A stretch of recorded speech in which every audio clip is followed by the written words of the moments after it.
1º de fevereiro. Bom, gente, deu a lógica, né? Tá aí o Rodrigo Pacheco, eleito de novo presidente do Senado, né? O que dá para dizer sobre isso? Bom, o Brasil precisa de uma revisão completa para finalmente entrar na democracia um dia, né? Nós nunca tivemos, como todos os países de língua portuguesa, né, nós nunca tivemos nenhum pingo de democracia e mal sabemos o que é isso. E esse é o maior problema para a entrada da democracia no Brasil, é esse desconhecimento do que ela seja na realidade. Uma coisa que depende do sucesso do exercício da censura no Brasil, desde que o Brasil existe, controlado pela Contra-Reforma, né, com um monopólio dos jesuítas sobre a educação durante 400 anos, né, até um grande feito. Nós temos conseguido o pouco que nós conseguimos de liberdades e de democracia até hoje. Mas nunca tivemos nada que fosse democracia real, né? Democracia, eu repito tantas vezes quantas for necessárias, né? Existe quando o povo manda no governo e não existe quando o governo manda no povo, né? Ou pelo menos quando o povo manda no seu representante, né? Isso não tem interpretação possível nisso, né? A mentira no Brasil hoje é uma coisa tão difundida que a gente não tem mais certeza do significado de palavra nenhuma, mas democracia é uma junção de duas palavras gregas, né? Demo, do povo, kratos, poder, né? O poder do povo. Então, como é que você vai ter, o povo brasileiro pode ter poder sobre o seu representante, se o sistema eleitoral que nós temos torna impossível você saber exatamente quem representa quem, né, dentro do o país oficial e o país real, né? Quem no país oficial representa quem no país real. É impossível você saber isso com esse sistema eleitoral, onde a gente vota num nome e o seu voto vai para outro nome da escolha do dono do partido e não no cara em que você votou, né? Basta dizer sobre essa democracia e o tão propalado Estado de Direito Democrático brasileiro, né, que essa súcia que está nas redações aí vive festejando. Basta um cara, né, para você colocado no lugar certo, eliminar completamente toda uma eleição legislativa nacional, né? Que é isso que aconteceu agora, né? Você pondo um Rodrigo Pacheco na presidência do Senado, ele trava todas as pautas que interessam a população no Senado, e com isso anula o que a Câmara puder fazer. Se conseguir passar alguma coisa, acaba não passando no Senado, e no Senado nem começa a discussão, porque o cara tem esse poder de bloquear.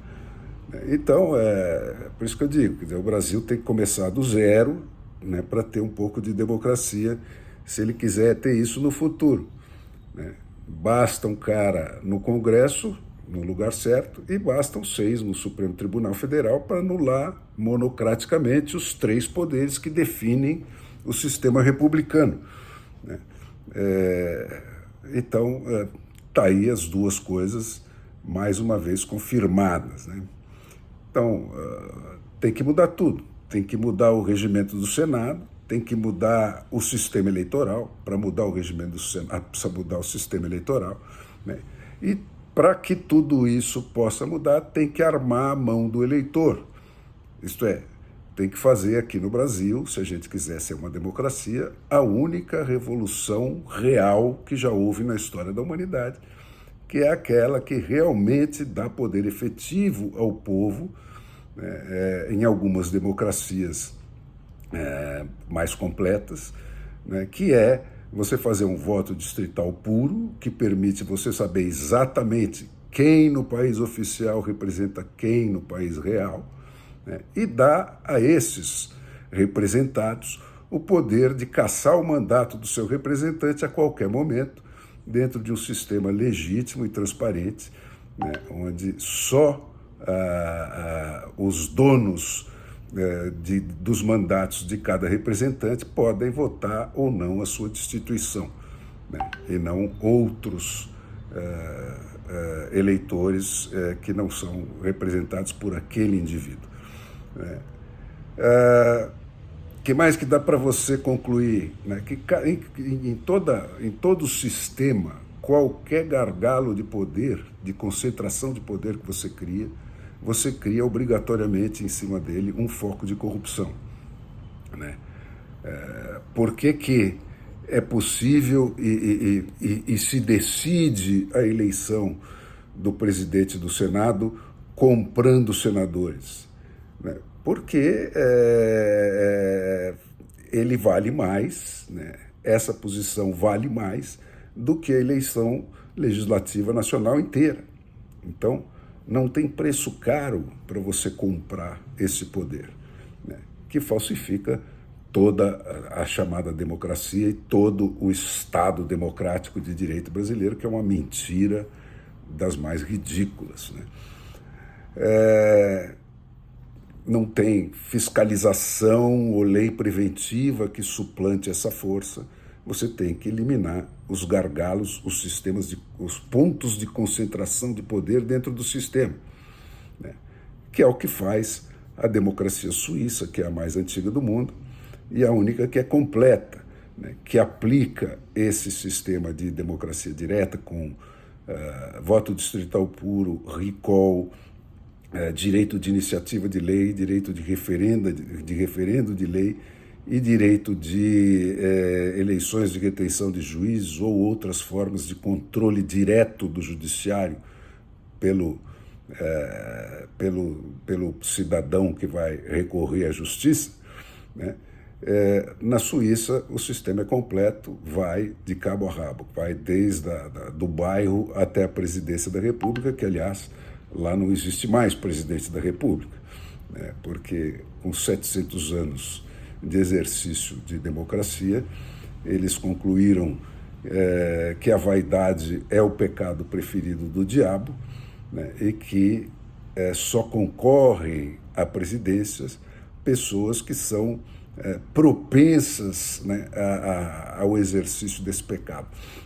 Então, eles, em vez de presidente da República, elegem um board de 5 membros que executam as funções do presidente da República, né, e onde a função de representar o Estado suíço em eventos internacionais, discussões desse tipo, é rotativo entre esses 5. Né? Então,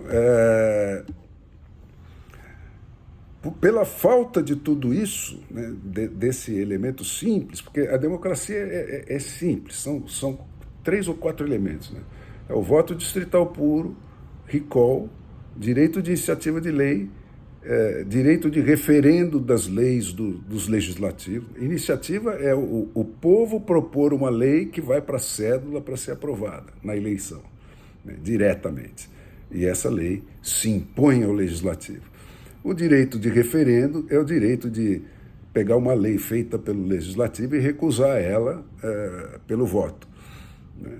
E o direito de retenção de juízes, que é o mecanismo inventado pelos americanos para tirar juízes que não cumprem a sua função sem muito trauma e dentro de um sistema inteligente e também absolutamente transparente e legítimo.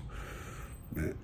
Então, pela falta desses elementos simples é que se tornou possível no Brasil você chegar nessa situação que nós estamos hoje, né? Onde existem pessoas que supostamente desejam golpes e tem pessoas que dão golpes, né? E só as que supostamente desejaram golpes é que são punidas, enquanto as que dão golpe punem. né? Então, para onde isso nos remete? Né? Lá para o início da chave que muda, que separa a humanidade em dois grupos, né? Um propenso ao autoritarismo e outro para a democracia, que é a Revolução Protestante, né? Que separa, né, aquele negócio do ato de contrição católico, que era pequei por pensamentos, palavras e obras, por minha culpa, minha máxima culpa, né? Os protestantes falaram, não, peraí, né? Pensamentos e palavras está fora dessa lista. Isso pertence a cada um, né? E é livre, né? Você só vai ser julgado, ou para bem ou para mal, pela sua obra, né? Por quê? Porque o pensamento você não consegue produzir prova. Pensou ou não pensou, e o cara te queima com ferro quente, te tortura. Então, essa brecha, né, dos pensamentos e das palavras é a que permite o ingresso da censura e da repressão, e você não tem como produzir prova baseada em fato, né? Então fica só uma guerra de narrativas, né? Então, quer dizer, nós voltamos neste momento ao século XVIII, que foi, quer dizer, nenhum país de língua portuguesa jamais passou do século XVIII, que foi o século das revoluções democráticas, né? Mas agora, com a censura institucionalizada e aplaudida como um instrumento do Estado democrático de direito, né, com a condenação dos pensamentos e das palavras e o perdão das obras criminosas, né, que é exatamente o caso do Brasil e do lulismo, né, nós regredimos para antes do século XVII, né, que foi o século em que os iluministas, os filósofos, né, resumindo toda a amarga experiência de violência e de servidão da humanidade nos milênios anteriores, né, decretaram que o pensamento e as palavras são livres, né, e pertencem a cada um, e que só as obras poderiam condenar ou redimir as pessoas pelo merecimento.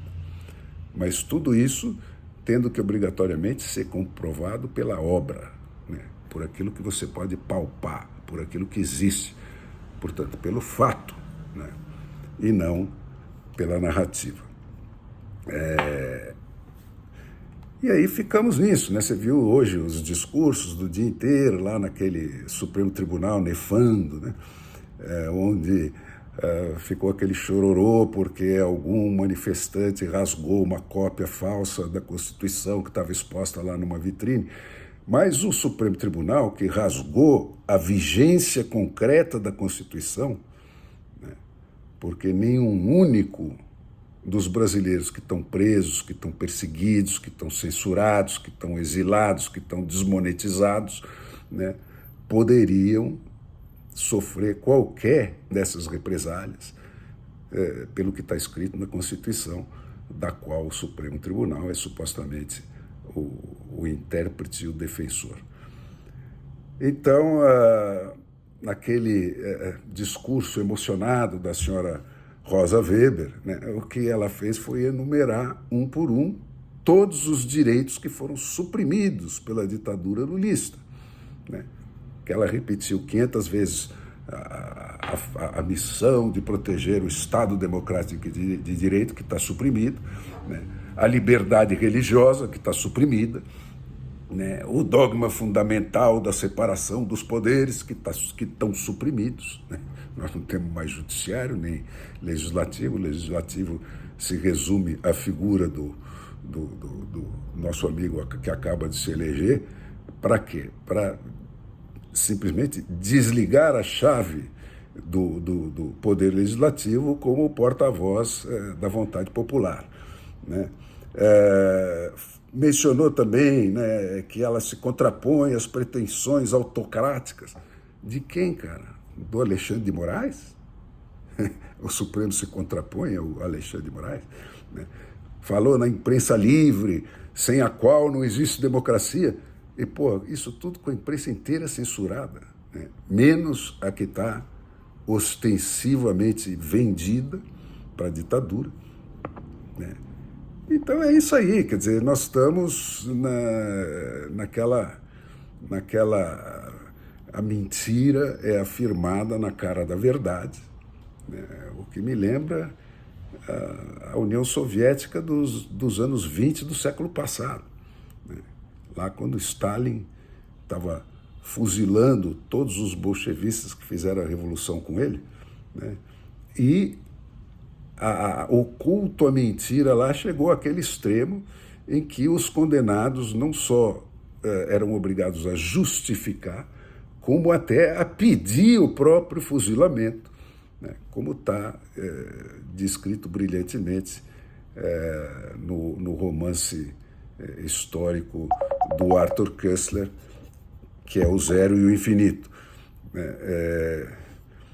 Então, é isso que faz que o PT, que nunca fez outra coisa na vida senão organizar e financiar manifestações violentas, com depredações, né, agora criminalizar esse tipo de manifestação, né, que é um ato que me diz que eles estão fazendo isso porque eles não contam como certo que não vão passar nunca mais para a oposição. Então é isso, gente. Eu lamento não poder dar notícias melhores. Eu acho que até foi uma boa surpresa o número de votos que o Rogério Marinho teve. O discurso dele é o discurso minimamente decente para um homem eleito pelo povo, né, e com as funções de um poder legislativo. E vamos ter uma resistência que vai ser mais difícil, né, mas vai ter dentro do Congresso Nacional ao rolo compressor da ditadura lulista, né? Vamos ver se a gente consegue sobreviver a isso. Mas o Brasil, acho que precisava realmente sofrer esse mergulho absoluto nesse brejo de que ele nunca saiu, né? Só que agora esse brejo está acima do nariz, né?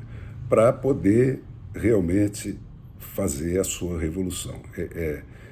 Esse sofrimento que nós vamos passar talvez nos leve a fazer finalmente a Revolução Democrática.